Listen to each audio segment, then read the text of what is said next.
નમસ્કાર. મારો અવાજ સંભળાય છે તમને? મને લાગે છે કનેક્ટિવિટી બાજુ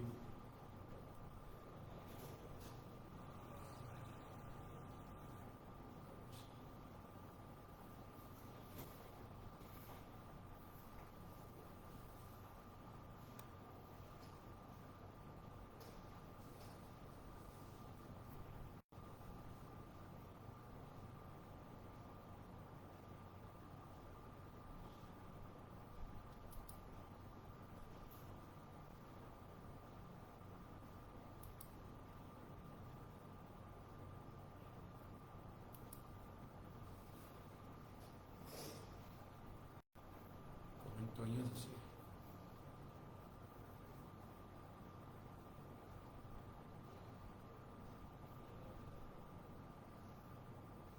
મિત્રો, આજે તમને બધાને હું મળું છું ખાસ કરીને ચોમાસાની સિઝન ચાલુ થઈ છે અને ચોમાસાની આ સિઝનની અંદર ધીરે ધીરે જે વરસાદ આવ્યો છે તેના કારણે કરીને એક હરિયાળી ચારે તરફ દેખાય છે.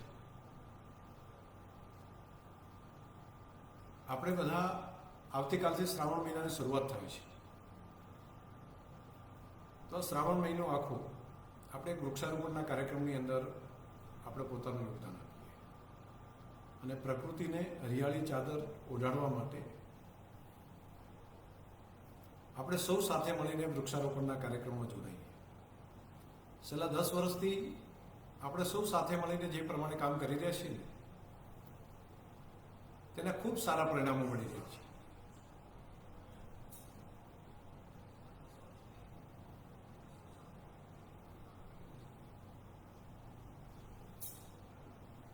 મેં અનેક ગામોની અંદર જોયું છે કે 5 વર્ષ પહેલા 7 વર્ષ પહેલા જે ઝાડ વાવ્યા હતા એ આખી વનરાજી થઈ ગઈ છે અને વન બની ગયા છે. હું હમણાં છેલ્લા 2-3 દિવસમાં પહેલાં જે જગ્યા ઉપર વૃક્ષારોપણ થયું હતું તેના સમાચાર પૂછવા માટે તેને જોવા માટે ગયો તો મનથી આમ ટાઢક મળે ને, મનથી ઠંડક મળે તેવા દ્રશ્યો મેં જોયા. અને આપણે જ સંકલ્પ કર્યો, આપણે સૌએ સાથે મળીને કામ કર્યું અને એનું પરિણામ મળ્યું. અને આપણો જિલ્લો, આપણો વિસ્તાર એ સૂકો પ્રદેશ એવું લોકો બોલે, પરંતુ હરિયાળો કરવાનું કામ તો આપણે બધા સાથે મળીને કરી શકીએ ને. ખેતરના શેઢે લીમડા, જાંબુ, આંબા આવા વૃક્ષો આપણી ધરતી ઉપર જોઈએ છીએ એટલે મનથી ખૂબ ટાઢક થાય છે, ખૂબ આનંદ થાય છે. અવેરનેસ પણ ખૂબ આવી છે અને નવી પેઢી પર્યાવરણ પ્રત્યે ખૂબ જાગૃત પણ થઈ છે. એમને લાગે છે કે આ વૃક્ષો છે આપણા માટે છે અને નવી જનરેશન માટે, આવનારી પેઢીઓ માટે શુદ્ધ હવા, ઓક્સિજન સાથેનું એક પ્રાણ તત્વ જેને કહેવાય પ્રાણવાયુ એ પણ વૃક્ષો જ આપે છે ને, તે પણ આપણે બચાવવા પડશે. એટલે એક જળ સંચયનું કામ અને બીજું કામ વૃક્ષારોપણ, આ બંને કામને આપણે પ્રાયોરિટીથી લેવું પડે. ડેરીમાંથી પણ આ વખતે સીડબોલ માટેનો કાર્યક્રમ છે, છેલ્લા 10 વર્ષથી આપણે કરીએ છીએ ને, એ 10 કરોડ કરતાં વધારે, એટલે દર વર્ષે કરોડ કરતાં 10 કરોડથી વધારે સીડબોલનું વાવેતર અલગ અલગ પર્વતો ઉપર આપણે કર્યું. જેસરનો પર્વત તો અત્યારે એટલો સરસ હરિયાળો છે, મને ગઈકાલે જ કોઈએ ફોટા મૂક્યા, મને નિમંત્રણ પણ આપ્યું કે તમે જેસર જોવા આવો. એકદમ નીચેથી કરીને આખો એકદમ હરિયાળો થયો છે. તેવું જ ગબ્બરની પાછળનો ભાગ, તેમાં પણ બિલકુલ વનરાજી ખીલી છે. એ નાના નાના જે વાવેલા હતા ને એ બધા છોડ અત્યારે ઝાડ બની ગયા છે. તો એક બાજુ સીડબોલ નાખીને એ જેસોર બાજુ હોય કે આપણા દાંતીવાડા બાજુના પર્વતો ઉપર, એના ઉપર પણ એક વર્ષ ગયા હતા, ત્યાં પણ જે સીડબોલનું રોપણ કર્યું હતું તે પણ બહુ સરસ થયા. અને વન બનાવવાનું કામ ગામના સ્મશાનમાં, ગામની શાળાઓની અંદર, ગામની જે જગ્યા પડી હોય ગોચર કે તેવું, તો તેની અંદર જે આપણે વાયર ફેન્સિંગ કરીને, ડ્રીપ કરીને જે ઝાડ વાવ્યા ને એ તો બહુ સરસ પરિણામ મળ્યું છે. અને હું આ શ્રાવણ મહિનાની અંદર ઘણા બધા ગામોની અંદર આ પ્રમાણે જવાનો હોઉં છું. જે ગામોમાં વાવેતર કર્યું હતું અને જે મને બધા લોકો કંઈ પણ રહ્યા છે, શંકરભાઈ એક વખત જોવા માટે આવો, તો મને જે સમય મળશે એ પ્રમાણે જેટલી જગ્યાએ પહોંચી શકાય તે પ્રમાણે મારો પ્રયત્ન પણ છે કે હું ત્યાં જાઉં. મને ગઈકાલે એક ભાઈએ હમણાં મને વિડીયો મોકલ્યો, તમે ઝાડ આવીને વાવ્યા હતા ને એ આવું દ્રશ્ય હતું અને આજે આવું છે. એના ફોટા અને દ્રશ્યો મૂકે છે ને એટલે અંદરથી ખૂબ સારું લાગે છે. આપણું બધાનું કામ છે. આ વૃક્ષો વાવવાનું કામ માત્ર કોઈ સરકારો કરી શકે કે કોઈ સંસ્થાઓ જ માત્ર કરે એવું નહીં, આપણે બધાએ કરવું પડે. દરેક નાગરિકનું કામ છે, આપણું પોતાનું કર્તવ્ય છે. તો આ વર્ષે આપણે બધા સાથે મળીને વૃક્ષારોપણના કાર્યક્રમ માટે એક અભિયાનની અંદર આપણે બધા જોડાઈએ. તો એક આ વાત હતી, એટલા માટે મારે તમને વાત કરવી હતી. અને બીજું, આ 15મી ઓગસ્ટ ધ્વજવંદનનો કાર્યક્રમ તો થશે, પરંતુ દેશભક્તિનો ભાવ દરેક નાગરિક સુધી પહોંચે. દરેક નાગરિકની અંદર દેશભક્તિ તો પડેલી જ છે, પરંતુ એને ઉજાગર કરવા માટેનો 26મી જાન્યુઆરી અને 15મી ઓગસ્ટનો આ બંને પર્વ એ આપણા માટે દેશભક્તિ અંદર પડેલી છે એને ઉજાગર કરવા માટેનો એક મોકો હોય છે. તો આ સમય દરમિયાન પણ દરેક ઘર ઉપર હર ઘર તિરંગા એનો અભિયાન એ આપણા દેશના પ્રધાનમંત્રી મોદી સાહેબે બધાને કહ્યું છે કે હર ઘર તિરંગા, એ દર ઘર ઉપર દરેક નાગરિક તિરંગો લગાવે તે માટેનું એક આહવાન પણ કર્યું છે. તો આપણે પણ બધા આ સરહદી વિસ્તારના નાગરિક તરીકે આપણું કર્તવ્ય વિશેષ છે, કેમ કે દેશની સુરક્ષા એ સૈન્ય તો કરે, પેરામિલિટરી ફોર્સિસ તો ત્યાં આગળ ખડા પગે રહે, પોલીસ તંત્ર પણ એની અંદર લાગેલું હોય દરેક આંતરિક સુરક્ષા માટે. અને વોર જેવી સિચ્યુએશનની અંદર દેશની આર્મી, એરફોર્સ, નેવી એ પણ કામ કરતા હોય. પરંતુ સરહદી વિસ્તારના નાગરિક તરીકે આ રાષ્ટ્રની સુરક્ષા માટે આપણી પોતાની જવાબદારીઓ વિશેષ થાય છે. તો આપણે બધા ભેગા મળીને રાષ્ટ્રભક્તિ ઉજાગર કરવાના આ પર્વની અંદર પણ આપણે ઇન્વોલ્વ થઈએ. હું આજે થરાદ છું. આવતીકાલે 13મી તારીખે સાંજે 5 વાગે થરાદની અંદર પણ એક તિરંગા યાત્રા નાગરિકો દ્વારા એક તિરંગા યાત્રાનું આયોજન કર્યું છે અને જેમાં વિવિધ સંસ્થાઓ બધી જોડાશે. નગરપાલિકા હોય, તાલુકા પંચાયત હોય, પોલીસ તંત્ર હોય, આપણી શાળાઓમાંથી પણ આવશે, બધા વિદ્યાર્થીઓ પણ જોડાવાના છે અને યુવાનો ખાસ કરીને આત્મ તિરંગા સાથે ભારત માતાની જય અને વંદે માતરમના નાદ સાથે એક અદ્ભુત દ્રશ્ય બનતું હોય છે. એક બાજુ દેશભક્તિના ગીતો ગવાતા હોય અને આન બાન અને શાન સાથે આપણો તિરંગો આપણા હાથની અંદર હોય, ત્યારે એક દેશભક્ત નાગરિક તરીકે આપણે તેની અંદર ગૌરવ લેતા હોઈએ છીએ. તો આવતીકાલે સાંજે 5 વાગ્યે યાત્રા ગાયત્રી વિદ્યાલયથી નીકળીને બાબા સાહેબના સ્ટેચ્યુ સુધી બજારની અંદર થઈને યાત્રા નીકળશે. તો જે નાગરિકજનો છે, મિત્રો છે ખાસ કરીને મારા, એ બધાને પણ આ યાત્રાની અંદર જોડાવા માટે નિમંત્રણ પણ આપું છું. હું પણ જોડાવાનો છું, આખી યાત્રાની અંદર સાથે રહીશ. આપણે બધા એક નાગરિક કર્તવ્ય તરીકે આ પર્વની એક દિવસ પહેલા આપણે સૌ આ તિરંગા યાત્રાની અંદર જોડાઈએ તે માટેનું એક આહવાન પણ આજે કરવાનું હતું. એટલે તમને બધાને મળ્યો, ખૂબ આનંદ થયો અને બધા મિત્રો જોડાયા છે. મને એમાં કોમેન્ટ નથી દેખાતી, ત્યાં તમારા પહેલાંનું હોય તો મને બતાવો ભાઈ, મોબાઈલમાં છે સીધા કોમેન્ટ. અને મારા સ્ક્રીન ઉપર આના ઉપર જોઉં છું ને ત્યાં હજુ નથી દેખાતું. એક જ મિનિટ, મોબાઈલમાં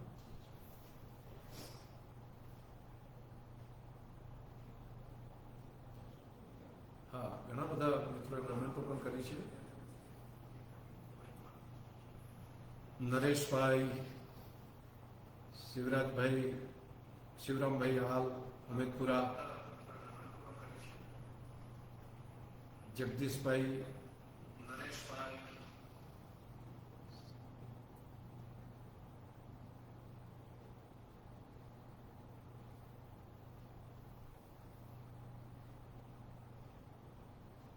સાથે રમેશભાઈ પટેલ, એમણે પણ લખ્યું છે ભારત માતા કી જય.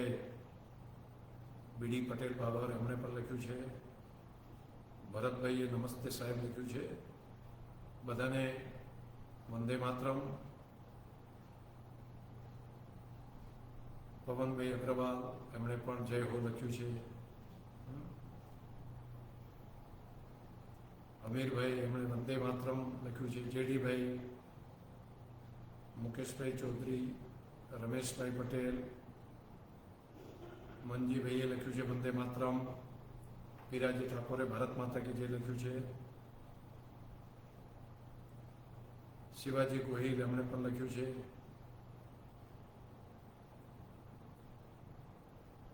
ભગવાનભાઈ માળી, દેવજીભાઈ પટેલ, બધા મિત્રોએ કોમેન્ટ પણ કરી છે અને બધા જોડાઈ પણ રહ્યા છે. હજુ જગાભાઈએ પણ ભારત માતા કી જય લખ્યું છે. સાથે કમલેશભાઈ ઠાકોર એમણે પણ જય હિન્દ લખ્યું છે. કનુભાઈ, મારા સ્પેક્સ કદાચ ત્યાં રહી ગયા છે, ભાઈ લાવજો સ્પેક્સ, ત્યાં પહેલાં પડ્યા છે. હવે 52 વર્ષ પૂરા થઈ જાય ને એટલે ચશ્મા પણ આવે છે આખે, એટલે નંબર પણ સીધા જોવા પડતા પહેલાં હોય છે. રવજીભાઈ પટેલ એમણે લખ્યું છે બા સાહેબ ખૂબ સુંદર. મુકેશભાઈ, ઉમેદપુરા,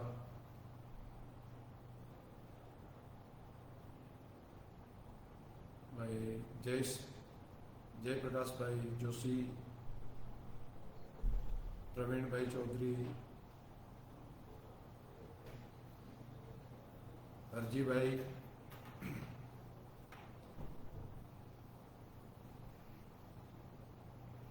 પરબતભાઈ રબારી મોરીલા, આપની કામગીરી સરસ છે લખ્યું છે. ભરતભાઈ માળી, ખૂબ ખૂબ ધન્યવાદ લખ્યું છે.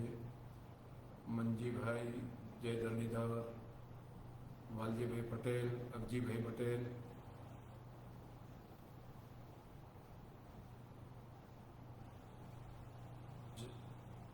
પછી મકવાણા, જોધાભાઈ, સરવણભાઈ રાણા, કલ્પેશભાઈ, હળમતભાઈ, બધા મિત્રો જોડાયા છે. તમે બધાને આમ જોઈ રહ્યો છું, ખૂબ આનંદ થાય છે. બધા મિત્રોને ઘણા સમય પછી આ રીતે લાઈવ જોડાવાનું છું. હર્ષભાઈ, પ્રતિકભાઈ, કમલેશભાઈ, પ્રવીણભાઈ, જે દેસાઈ, મદનલાલ પટેલ. હા, મદનલાલ કહે છે કે રાહ તિરંગા યાત્રામાં જોડાવાનું આપ સાહેબની વિનંતી છે. હા, મેં કહ્યું છે હું સવારે વૃક્ષારોપણના કાર્યક્રમમાં ત્યાં અંબાજી જવાનો છું. એ કાર્યક્રમ પૂરો કરી અને 2:30 વાગે હું ત્યાં રાહ આવી જઈશ. અને બીજા કાર્યક્રમો જાઓ એ પહેલાં તમારી યાત્રામાં પણ આવીશ. મને અત્યારે મુકેશભાઈને સુરેશભાઈને બધા આવ્યા હતા, એમણે નિમંત્રણ પણ બધું આપ્યું છે મને, અને આવીશું. આવતીકાલે મદનલાલ આવીશ. સંજયભાઈએ લખ્યું છે હરિયાણા ભારતના વિઝનને આગળ વધારીએ. શંકરભાઈ ગઢવી એમણે પણ વંદે માતરમ કહ્યું છે. નવીનભાઈ ચૌધરી એમણે પણ ઓમ નમઃ શિવાય કહ્યું છે. હા, શિવરાત્રિમાં આપણે શ્રાવણ મહિનો પણ આવી રહ્યો છે. આવતીકાલથી આજે અમાવસ્યા પૂર્ણ થશે. કરણશેખભાઈ રાજપૂત, રાસેણાના બધા લોકો વતી ખૂબ ખુશ રામ રામ લખ્યું છે. અમરતભાઈ ચૌધરી એમણે નમસ્કાર કર્યા છે. રવજીભાઈ, દિનેશભાઈ સુથાર, જય નડેશ્વરી માતા, જોગાભાઈ પટેલ લખે છે સાહેબ અઠવાડિયામાં એક વખત લાઈવ આવો. અઠવાડિયું તો થોડું વધારે થશે પણ આવતો રહીશ, કોઈ પ્રસંગ હશે ત્યારે પડતો રહીશ. જોગાભાઈ, તમારી વાત સાચી, બધાને એ બાને મળી શકાય. મોન્ટુભાઈ માળી, વંદે માતરમ. હર્ષદભાઈ, જય નકળમ લખ્યું છે. ભરતભાઈ જોશી, વંદે માતરમ, ભારત માતા કી જય. વિમલભાઈ પટેલ,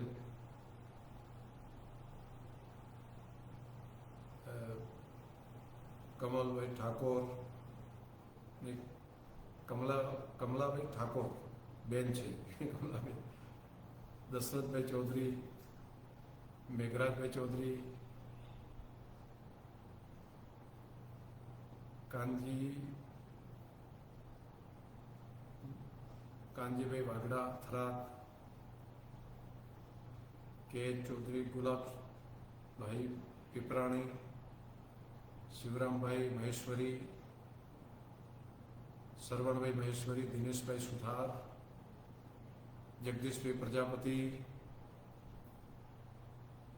જગદીશભાઈ રોયટાથી, રવજીભાઈ મોરીલા.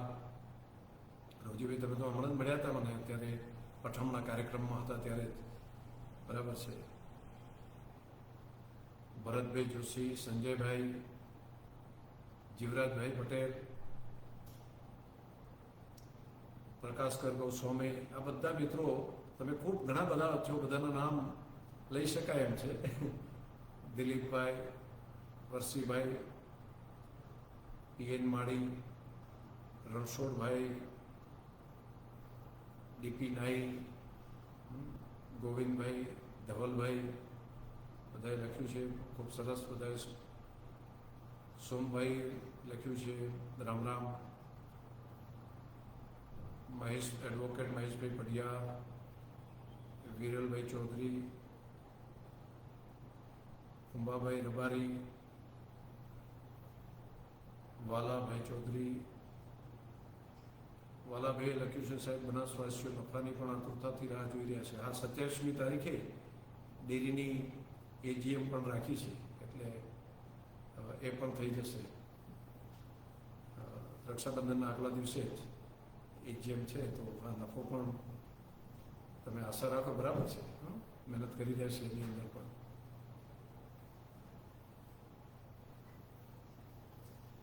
નવીનભાઈએ કીધું છે, નવીનભાઈ ચૌધરી, કે સાહેબ તમે અમારાથી ડાયરેક્ટ વાત કરતા ને એવું અમને લાગે છે. વાત સાચી. લાઈવથી તો જોડે હું પણ તમને જોઉં છું ને, તમારી કોમેન્ટો લાઈવ એટલી બધી આવી રહી છે કે આખું ભરાઈ ગયું છે.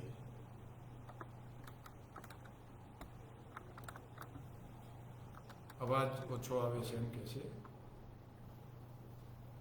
પટેલ, કિરણસિંહભાઈ, રાણાજીભાઈ ગોહિલ, ઓરોલ, જય માતાજી લખ્યું છે. જય માતાજી. નાગજીભાઈ પટેલ, નમસ્તે લખ્યું છે. નમસ્તે. પ્રવીણભાઈ, જય હો લખ્યું છે. નરેશભાઈએ કીધું છે ધીમામાં પણ છે તિરંગા યાત્રા. હા, દરેક જગ્યાએ. આજે નારોલીમાં પણ તિરંગા યાત્રા હતી, બહુ સારી થઈ. પણ આવતીકાલની જે યાત્રા છે આખી જિલ્લા કક્ષાની છે, એટલે આખા જિલ્લાના બધા મંડળમાંથી આગેવાન કાર્યકર્તાઓ બધા આવવાના છે. એટલે લાખણી હોય કે રા, ધરણીધર, વાવ, સુઈગામ, બાબર તાલુકો, બાબર શહેર, દિયોદર તાલુકો, દિયોદર શહેર, આ બધામાંથી, થરાદમાંથી, બધી જગ્યાએથી, થરાદ શહેરમાંથી બધા લોકો કાલે જોડાશે તિરંગાની અંદર. એટલે કાલની રેલી ખૂબ સારી તિરંગા સાથેની રેલી રહેવાની છે. અને તમારા બધાનો ઉત્સાહ હોય છે ને, એટલે હું પણ બધા ઉત્સાહ સાથે તમારી સાથે યુવાન બનીને ચાલુ છું બધાની સાથે.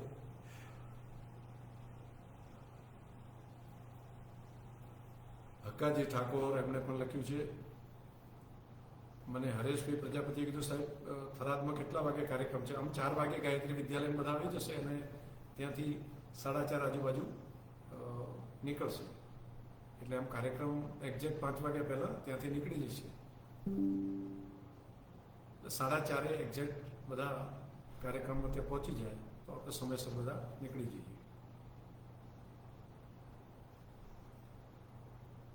ધન્યવાદ બધાનો, ખૂબ ખૂબ આભાર મિત્રો. આ 2 બાબતો કહેવાની હતી. પ્રકાશભાઈ માળીએ પણ લખ્યું છે કે આજે સુઈગામમાં તિરંગા યાત્રા થઈ ગઈ છે. હા, બધી જગ્યાએ એક જગ્યાએ યાત્રા ખૂબ સારી રહી છે. આખો દેશભક્તિનો માહોલ જાગ્યો છે. અને આપણે સરહદી વિસ્તારની અંદર છીએ ને, એટલે આપણી વિશેષ જવાબદારી થાય છે. કેમ કે દેશની સીમાઓની સુરક્ષા કરવાની જવાબદારી જે રીતે સૈનિકોની છે, એ જ પ્રમાણે કોઈ પણ રાષ્ટ્ર માટે એ સીમાવર્તી ક્ષેત્રની અંદર રહેતા નાગરિકોની દેશભક્તિ એ પણ રાષ્ટ્રીય સુરક્ષા માટે એટલી જ જરૂરી છે. એટલે આપણે બધા સીમા ઉપર રહીએ છીએ, સીમાવર્તી ક્ષેત્રમાં રહીએ છીએ. એટલે આપણે અને આપણી નવી આવનારી પેઢી એમની અંદર જેટલી દેશભક્તિ વધારે હોય એટલું જ રાષ્ટ્ર વધારે સુરક્ષિત અને સલામત હોઈ શકે. એટલે આ બાબત સતત આપણે સાતત્યપૂર્ણ રીતે માત્ર 2 કાર્યક્રમ પૂરતા નહીં, આપણે તો ઘણી અનેક બાબતમાં અહીંયા સીમાવર્તી ક્ષેત્રની અંદરથી ભૂલથી પણ કોઈ બોર્ડર ક્રોસ કરીને આવે તો આ સીમાની અંદરથી કોઈ બહાર નથી નીકળી શકતું. અનેક વખતની એવી ઘટનાઓ છે કે નાગરિકોએ જ એને પકડાઈ દીધા હોય, એને ખબર પડી જ જાય કે ભાઈ આ હિન્દુસ્તાનનો નથી. અને સીમાવર્તી ક્ષેત્રની અંદર સજાગ પણ આપણે બધા હોઈએ છીએ. અહીંના જે વાવ વિસ્તાર હોય કે સુઈગામ હોય કે સાંતલપુર હોય કે આપણું થરાદ હોય, આ બધા વિસ્તારો જે સરહદી વિસ્તારના લોકો છે વધારે સજાગ પણ છે અને વધારે જાગૃત પણ છે. એટલે તમને ખૂબ ખૂબ બધાને અભિનંદન આપું છું. અને આપણે બધા ફરી કહું છું, આખો શ્રાવણ મહિનો વૃક્ષારોપણના કાર્યક્રમમાં આપણે બધા લાગીએ. પોતાના ઘરની આજુબાજુ બાકી પણ જગ્યાએ જે પણ જગ્યા છે ત્યાં વૃક્ષારોપણનો કાર્યક્રમ પણ કરીએ. અને આવતીકાલે આપણે સૌ આ તિરંગા યાત્રાની અંદર સાંજે 4:30 વાગે આપણે બધા જોડાઈએ. બસ આટલી જ વાત બધાની વચ્ચે કરવાની હતી. તમે કીધું કે ફરી પણ લાઈવ થતા રહો, તો ફરી લાઈવના કાર્યક્રમમાં પણ રહેશું. અને આ વખતનો જિલ્લા કક્ષાનો ધ્વજવંદનનો કાર્યક્રમ છે એ આપણા નવનિર્મિત રા તાલુકાના આંગણે છે. એટલે 15મી ઓગસ્ટના દિવસે ધ્વજવંદન પાછું મને સદભાગ્ય મળ્યું છે ધ્વજવંદન કરવા માટેનું. તો રાની અંદર જિલ્લા કક્ષાનો ધ્વજવંદનનો કાર્યક્રમ થશે, એ પણ રંગેચંગે કાર્યક્રમ થશે. આપણે બધા આ કાર્યક્રમની અંદર પણ ભાગ લઈશું. આપ સૌને ખૂબ ખૂબ શુભેચ્છાઓ. ધન્યવાદ મિત્રો.